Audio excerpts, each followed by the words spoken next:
পদত্যাগ করলেন মণিপুরের মুখ্যমন্ত্রী এন বীরেন সিং। রবিবারই কেন্দ্রীয় স্বরাষ্ট্রমন্ত্রী অমিত শাহের সঙ্গে বৈঠক করেন তিনি। তারপর ইম্ফলে ফিরে আসেন বীরেন সিং। তার সঙ্গে ছিলেন বিজেপির জাতীয় মুখপাত্র সম্বিত পাত্র। তারপর রাজ্যপাল অজয় কুমার ভাল্লার সঙ্গে দেখা করে পদত্যাগপত্র জমা দেন বীরেন সিং।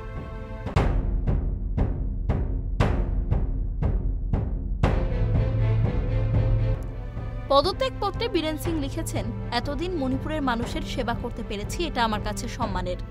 মণিপুরবাসীর স্বার্থ রক্ষার জন্য সময়োপযোগী পদক্ষেপ করা এবং নানা উন্নয়নমূলক প্রকল্প বাস্তবায়িত করার জন্য আমি কেন্দ্রীয় সরকারের কাছে কৃতজ্ঞ।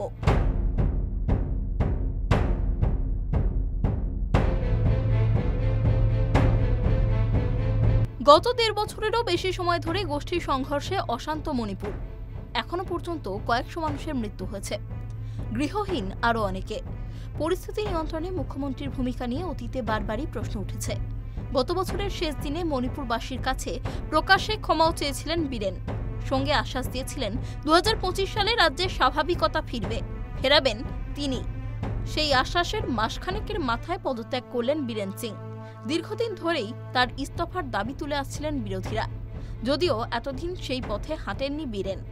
খুব শীঘ্রই মণিপুর বিধানসভায় অনাস্থা প্রস্তাব আনার পরিকল্পনা করেছিল কংগ্রেস। এন বীরেন সিং এর নেতৃত্বে খুশি ছিল না বিজেপি বিধায়কদের একাংশ।